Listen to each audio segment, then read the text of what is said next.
ঠিক আছে। আর যে ইন্ডিয়া থেকে যদি হয়, ইন্ডিয়ান যে সেটার আপনি যদি ইম্পোর্ট করেন, সেই ইম্পোর্টের কাগজ অবশ্যই তো কাগজ আছে। আপনারা নিজেরা ইম্পোর্ট করেন?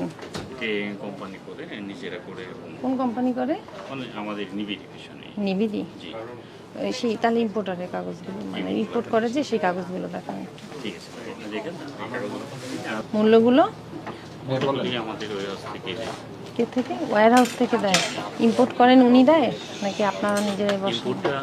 ইম্পোর্টটা করে আমাদের থার্ড পার্টির কাছ থেকে অর্ডার করে নেয়। আচ্ছা, একটু কাগজগুলো একটু দেখান একটু।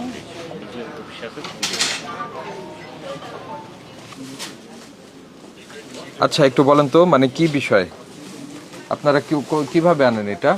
স্যার আমাদের হচ্ছে যে থার্ড পার্টি আছে আমাদের পরিচিত, যাদের সাথে আমরা লং টাইম থেকে বিজনেস করতেছি। আমরা ওইখান থেকে আমরা যে রিকোয়ারমেন্ট দিই, ওই রিকোয়ারমেন্ট ওইখান থেকে করে ইন্ডিয়া থেকে নিয়ে আসে। তারপরে আমাদেরকে ওদের এলসির মাধ্যমে নিয়ে আসে, পেপার ছবি আছে, এলসি নিয়ে আসার পরে আমাদের কাছে করে হস্তান্তর করে।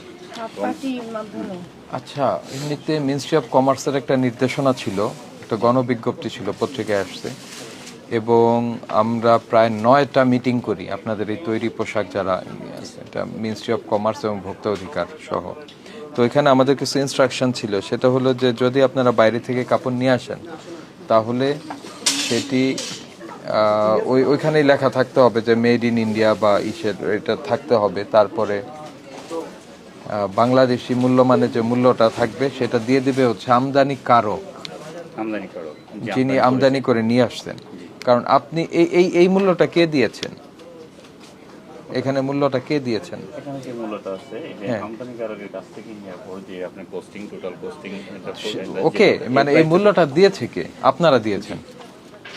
আপনারা দিয়েছেন, আমদানিকারক তার দেয়নি। আমদানিকারকের নামও তো এখানে নাই। না,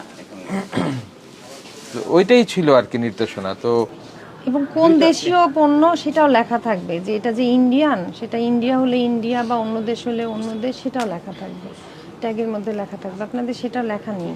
না, এটা আর যেখান থেকে করেছেন, একটু আগে বললেন থার্ড পার্টির মাধ্যমে নিয়েছেন, যে ইন্ডিয়া বলছেন, সেই থার্ড পার্টি মানে হচ্ছে এই বাংলাদেশি পার্টি, ওনার কাছ থেকে আমরা এই ইন্ডিয়া থেকে উনি ওইগুলো সব আমাদের রিকোয়ারমেন্ট দিই, এই রিকোয়ারমেন্টে ইন্ডিয়া থেকে উনি আমাদেরকে নিয়ে এসে ওনাদের নিজস্ব এলসির মাধ্যমে আসে এবং আমরা আমাদের কাছে আপনার তার কাছ থেকে নেন, আপনাকে ক্রয় রসিদ দেন না? অবশ্যই তো আছে, সেই রসিদ আমাদের ওয়েট হাউস আছে। আমি বলছি এখনই বাড়িতে ফেলতে পারি। এখানে নাই কেন? এটা তো আমাদের অনুরোধ ছিল যে আপনারা এখানে এগুলি রাখবেন, আপনি যেখানে বিক্রি করছেন সেখানেই থাকবে। এখন একটা ধরেন যে আমরা মনিটরিং এ আসলাম, না বিষয়টা বোঝেন না,